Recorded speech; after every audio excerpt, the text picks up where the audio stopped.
Hello friends, I am Shaileyee, M.Pharm in Pharmaceutical Chemistry, PhD Research Scholar of Jadavpur University. Presently, we all are going through the world of disaster, whose name is Corona. Researchers, doctors in various provinces have been fighting to find the controllable drug and vaccine for coronavirus. As a human coronavirus COVID-19 is not controllable till date. Researchers, doctors are constantly conducting various studies on coronavirus. Research is now stuck in preclinical trials. That is, in easy language, the activity studies on animals, body except humans. Some of the medicines have passed on preclinical trials and those are turned to the clinical trials. Some of the medicines are also being used in the human body. There are still a lot of tests and research study required to make a proper medicine.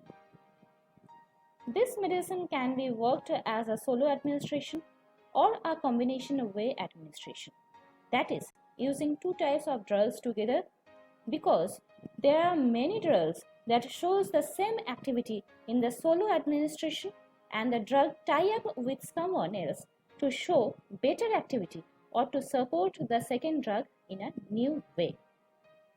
The drug that is at the top of the discussion in India and the world at this moment is hydroxychloroquine, which is widely known as antimalarial drug.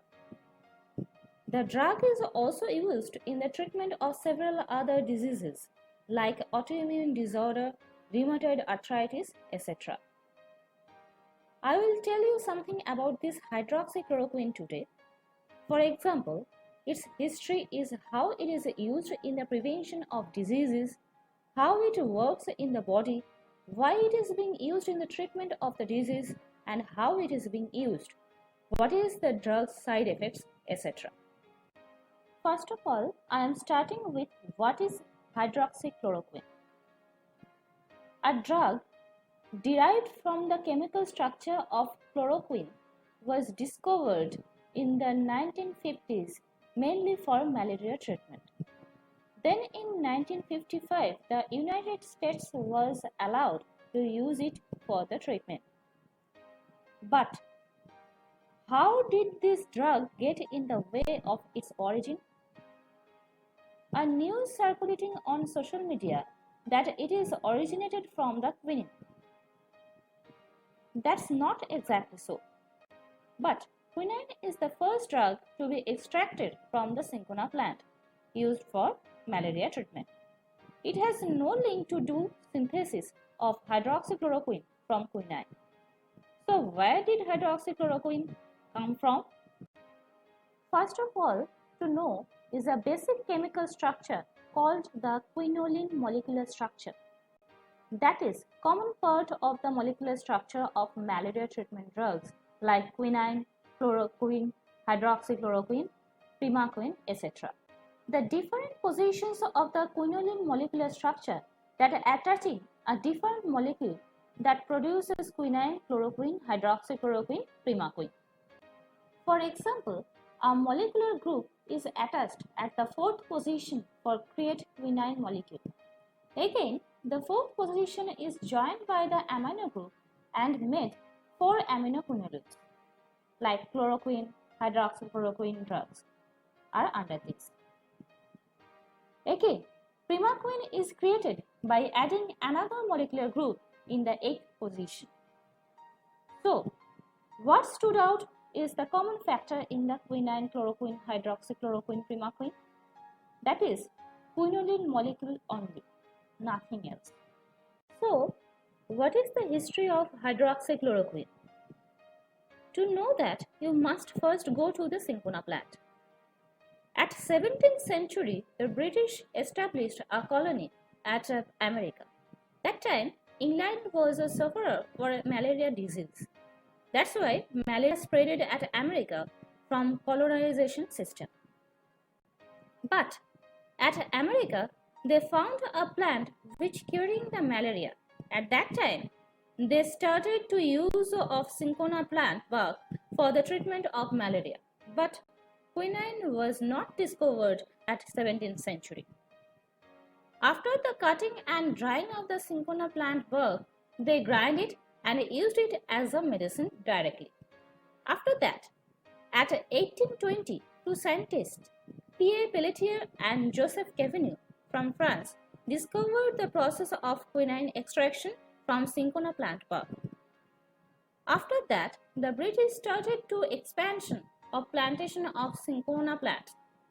Seeing these things, many countries like Dutch, Spain, etc.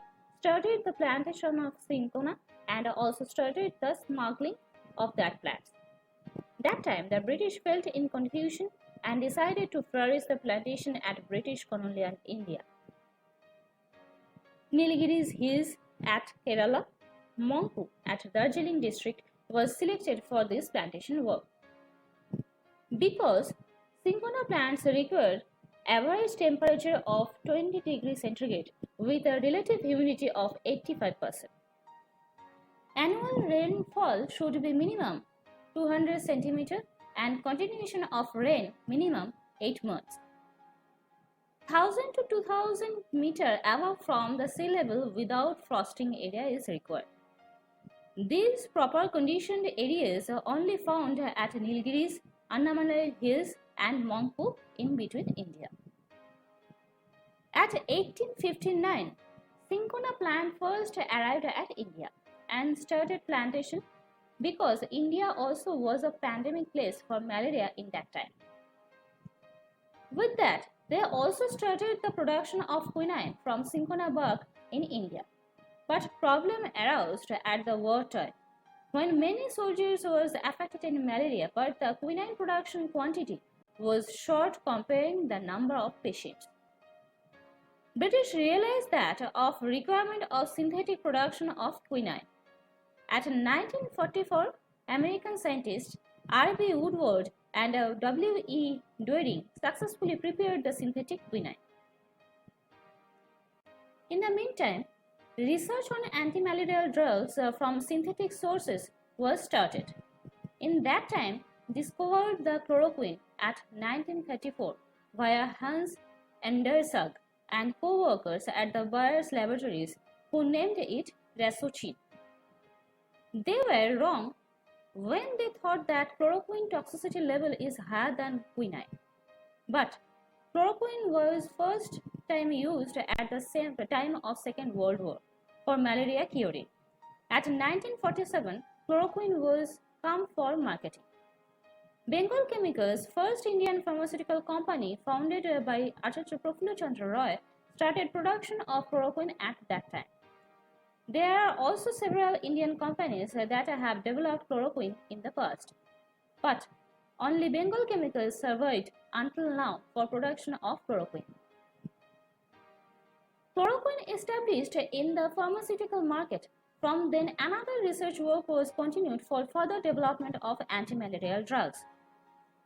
Researchers made various types of derivatives from chloroquine. In between them, hydroxychloroquine showed the best activity as an antimalarial drug. At 1950, hydroxychloroquine was discovered. Hydroxychloroquine was approved for medical use in the United States in 1955. This is the actual history of hydroxychloroquine medicine. So, the chloroquine and hydroxychloroquine, both drugs are synthetic. Quinine also produced synthetically for bulk quantity production.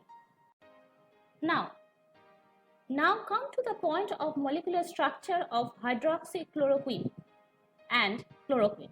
I told you previously that attaching of amino group with quinoline molecule at 4th position creates 4 aminoquinoline molecule. Then, two types of molecule, 1N1N diethylpentane, 1,4-diamine group for chloroquine and pentyl ethyl aminoethanol group for hydroxychloroquine attach with this amino group of 4th aminoquinoline. Even chlorogroup attach at 7th position of both the drugs. In between this diamine part of chloroquine and ethyl aminoethanol part of hydroxychloroquine is weak basic in nature, which is very important part for the treatment.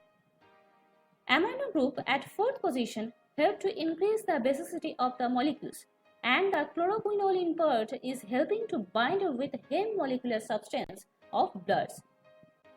Now it seems that how chloroquine and hydroxychloroquine are working on such a big structure in the body. For this reason, we have to learn about a human cell structure in short. Main parts of a human cells are cell membrane. The cell membrane is the outer coating of the cell. It protects cells from the outer environment. It is a double-layered membrane composed of proteins and lipids. The lipid molecules on the outer and inner part, lipid bilayer, allow it to selectively transport substances in and out of the cell. Number 2 part is the cytoplasm. It's a liquid portion of the cell where every internal parts are present in floating condition. Number 3, nucleus. The nucleus is the master control of the cell. It contains genes, collections of DNAs, which determines every aspect of human anatomy and physiology. The DNA, which is arranged into chromosomes, also contains the blueprint specific for each type of cell, which allows for replication of the cell. Within the nucleus is an area known as the nucleolus. It is not enclosed by a membrane, but is just an accumulation of RNA and proteins within the nucleus. The nucleolus is the site where the ribosomal RNA is transcribed from DNA and assembled. Number 4, nucleopores. It helps to transport materials in between nucleus and cytoplasm. Number 5, mitochondria. These are the powerhouses of the cell and break down nutrients to yield energy. Apart from producing its own energy, it also produces a high energy compound called ATP, adenosine triphosphate, which can be used as a simple energy source elsewhere. The mitochondrial matrix has an internal pH of around 8, which is approximately 0.9 pH units higher than that of inside internal membrane space. Number 6 is the most important part in this video, the endoplasmic reticulum. The endoplasmic reticulum is a membranous structure that contains a network of tubules and vesicles. Its structure is such that substances can move through it and be kept in isolation from the rest of the cell until the manufacturing process conducted within are completed. There are two types of endoplasmic reticulum. Rough means granular and smooth, agranular. Number A, the rough endoplasmic reticulum contains a combination of proteins and enzymes.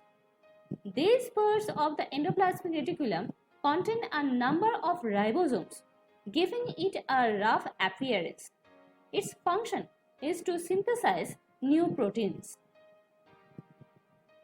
Second one is the smooth endoplasmic reticulum. Does not have any attached ribosomes.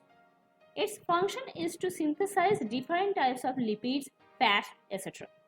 The smooth layer also plays a role in carbohydrate and drug metabolism.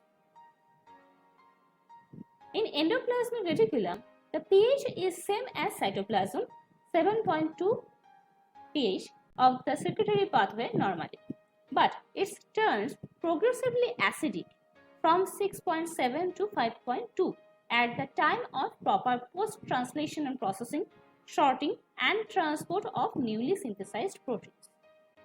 Number 7, also an important part, that is Golgi apparatus.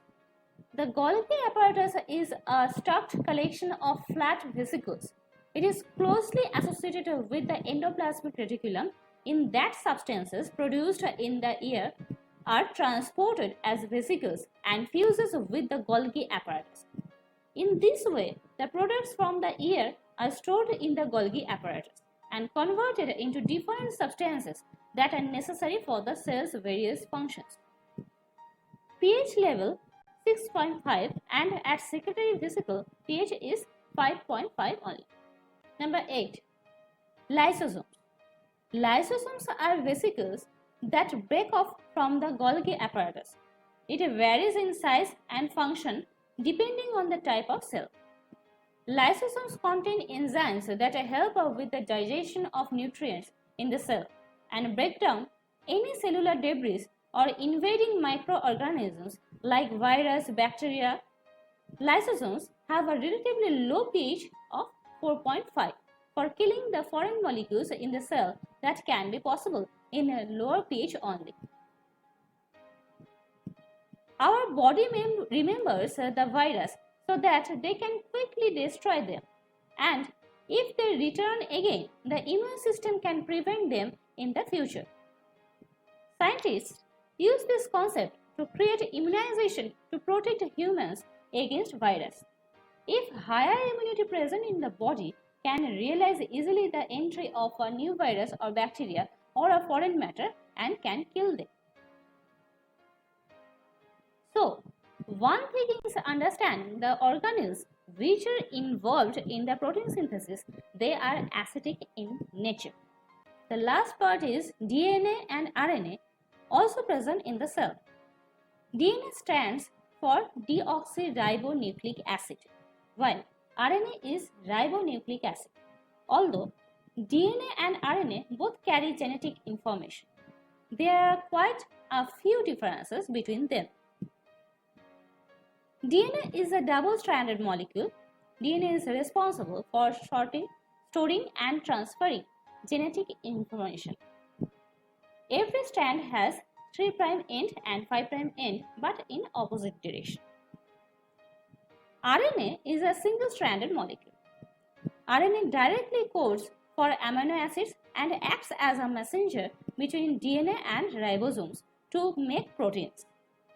3' end and 5' end present in RNA strand also.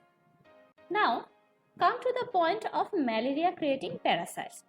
How they act in our body. It's a protozoa and name Plasmodium falciparum. They are attracted by acidic conditions of our cells. They get entry at our stomach and collect heme from RBC.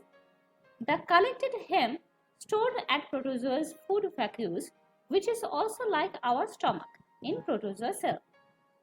These food vacuoles also acidic in character. They digest heme in the food vacuoles and converted it to hemozoin, which is required to maintain their cells. In this way, they are destroying our blood cells.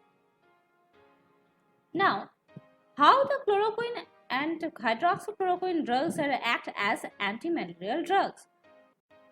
Chloroquine hydroxychloroquine drugs have also a high affinity towards the acidic condition because of their basic nature.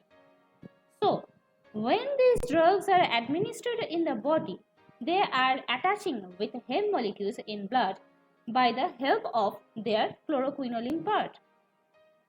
Then, when protozoa engulf this drug-bound heme, chloroquine hydroxychloroquine transmitted to protozoa's food vacuoles and turns it basic. After that, protozoa cannot digest a heme in basic environment. For lacking of foods, their cells are getting weak and break down. Chloroquine hydroxychloroquine also shows their activity in virus, like various autoimmune disorder, HIV, etc. Maybe they can show their activity in coronavirus also. But I am using the term maybe because its proper mechanism of actions is yet to be published successfully. That's why we have to take an idea from their previous activity studies on antivirus activity mechanism. But how these drugs act as an antiviral drug agent? Before coming to this point, we have to know about a virus cell structure. Coronavirus has a spherical structure who carries various surface or spike proteins at their outside wall, and at interior part called capsid carry a very long spiral protein that is actually a RNA. These spike proteins of coronavirus are very important part for a virus cell.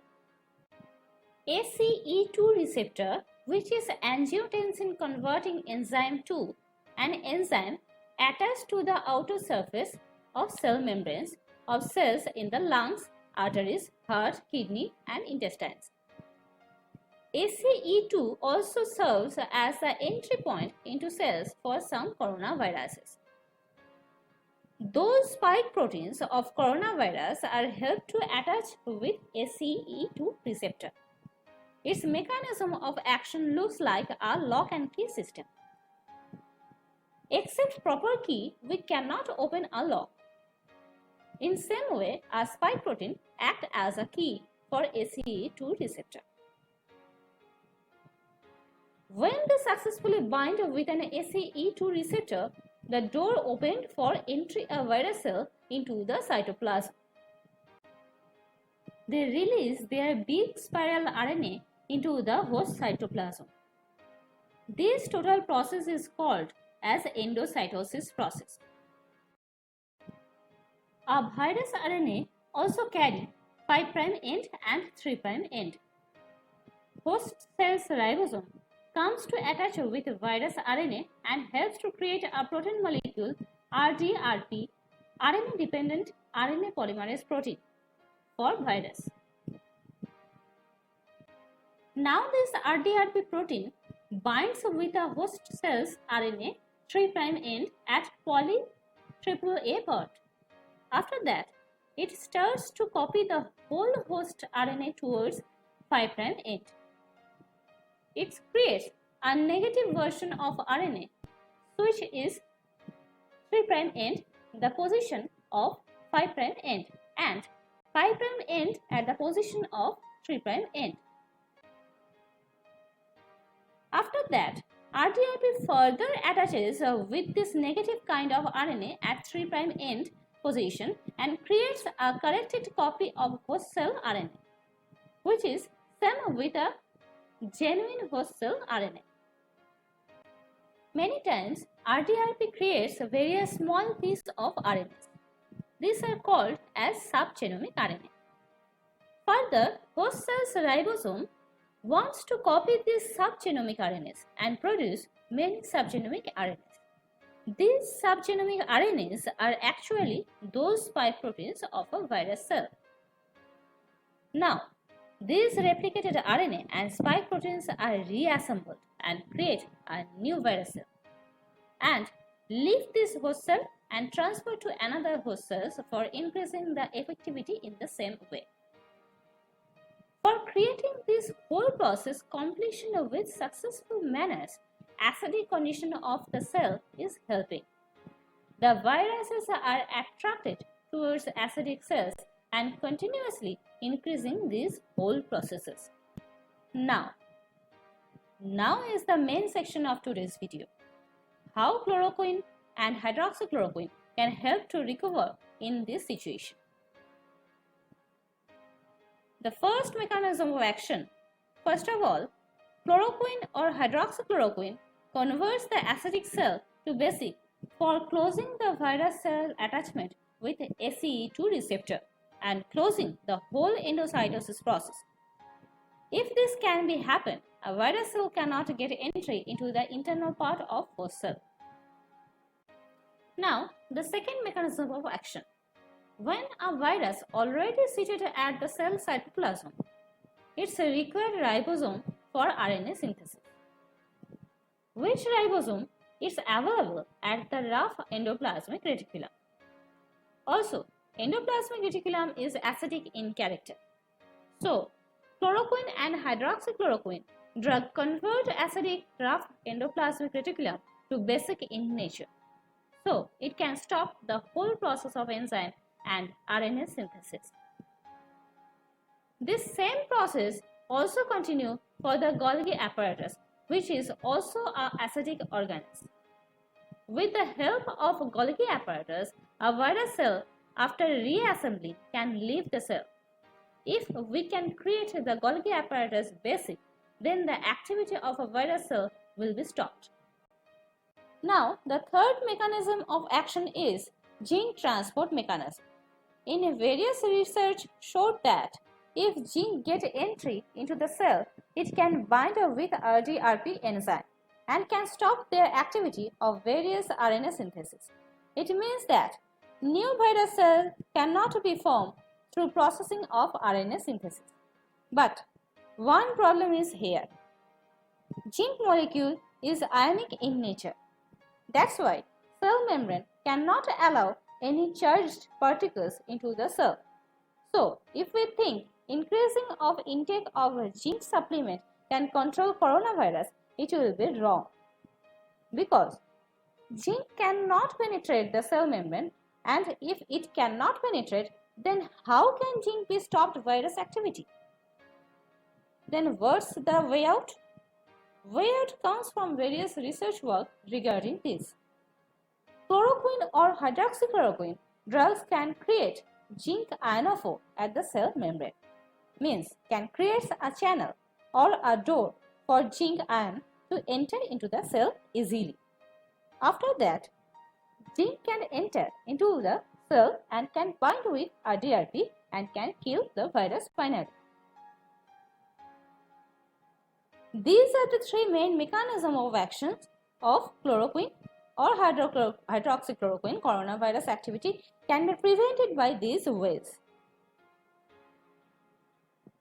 It is the same mechanisms these drugs help to cure in the diseases of HIV, autoimmune disorder and other inflammatory diseases. As these drugs are help as an immunomodulator. I previously told you that the lysosome maintains the immunization interior part of a cell. But lysosome also are acidic in nature.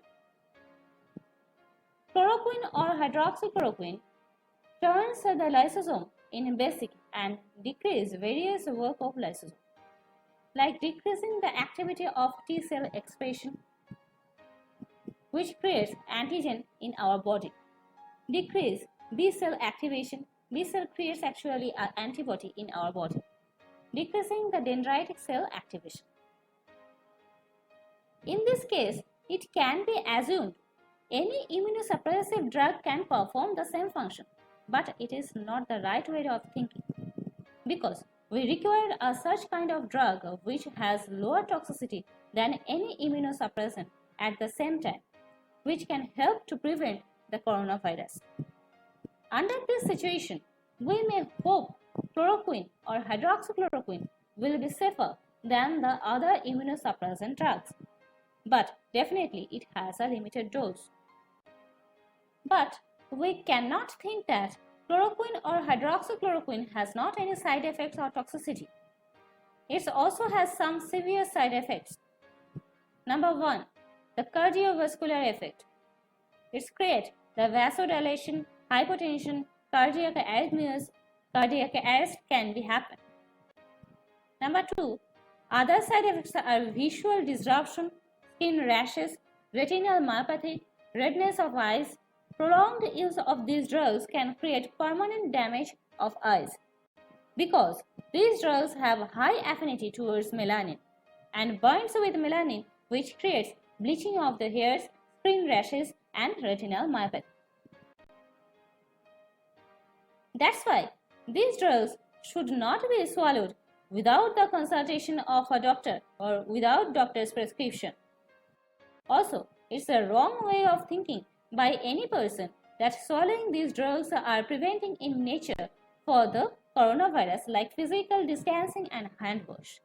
Otherwise, it may be fatal. So, at the present, get protection against coronavirus by way of stay at home.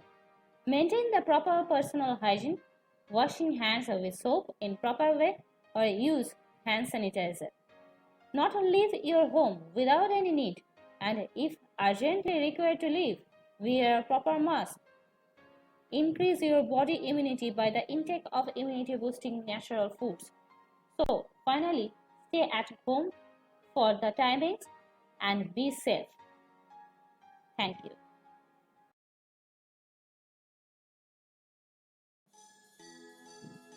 So friends, hope you enjoyed today's video. How much you like this video, and for any suggestion, please write to us at video comment box. And if you like today's video, please click on the like button. For subscribe our channel, click on subscribe button, and for getting updates, click on the bell button. Before coming with our next video, till then, goodbye from it's me and my friends.